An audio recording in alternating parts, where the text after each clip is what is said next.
Shall I wear it? I'm going to wear it for now. I think people who look kind of slick and black and serious are probably drawn to slick, black, serious people, whereas I'm probably as far from being slick, back and serious as you possibly can. And I think there's this real guttural reaction that you have when you see something of someone's and you're like, oh, I just want to have it, I love it, or you see something in them. So I went to military school. I went to military school, so from the age of 13 to 18 I wore military uniform, 3 different forms of military uniform every day. I went to school 7 days a week.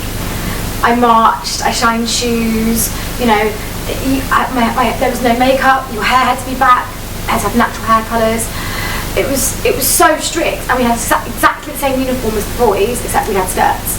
So you weren't really an individual, you weren't bred to be an individual, and even when you were allowed to wear your own clothes, you still weren't, because you weren't allowed to show your shoulders or your tummies or your skirts. And when you're a 14-year-old girl, all you want to do is wear a short skirt, especially if you're told you can't. And it was all quite kind of it was all very formal, and you had to kind of fit in, and I never fitted in. I was never going to fit into a friggin' military school, but you kind of did the best you had to survive. And then I went to drama school, where you had to wear black all the time, black. And then I ran bars where it was like black tie, black, and it just destroyed me. So whenever I was allowed to wear what I wanted to, I think I just went completely over the top. Like, I love colours. I love all the colours. And in fact, I'm quite matching today because I'm wearing almost the same colours, but I like to just clash things. But I like to be elegant. So I like big skirts. I like to be elegant and well put together. I like to have my face done properly, and I like it to, but bonkers at the same time. But just colour and pattern, I love. I'm confident in myself mainly because I'm just being myself, but fashion industry intimidates me a little bit because, you know, you go to an event and everyone's there like holding their drinks, looking very serious, and I walk in and I'm kind of like a token. People often don't believe my sincerity. Like, oh, you can't always be like this. It's like, well, I am always like this. I'm all about female empowerment and girl power, and I literally adore my girlfriends, but there's a certain kind of woman that kind of scares me a little bit. I don't know if they're intimidated by me or I'm intimidated by them, but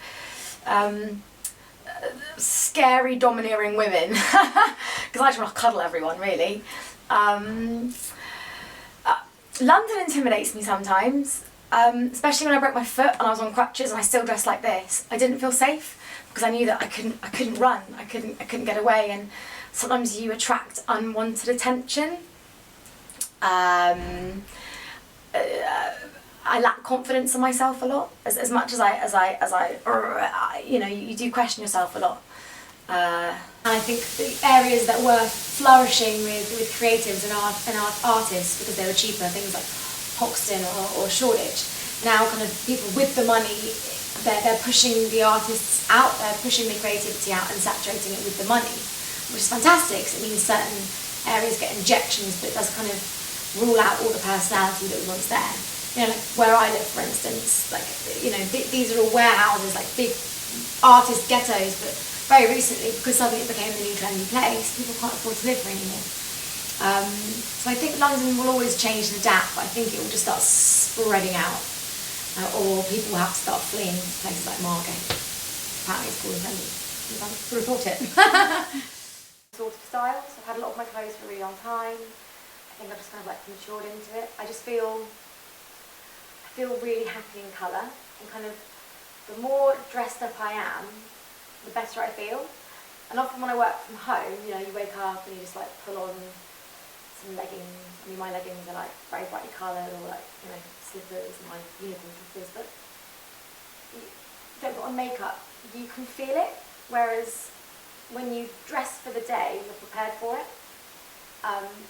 And I love kind of commuting into the city when everyone else is wearing like black overcoats and everyone looks grey, and I love it. It's just bring through. It reflects. It does. It reflects how I feel, and it does. It opens people up to you because people go, "Oh, I think you look really lovely," and you know that person would never ever dare say that to anyone else because I kind of look like a big fluffy marshmallow. It's obviously more approachable than. Yeah, I suppose you are what you wear, I suppose.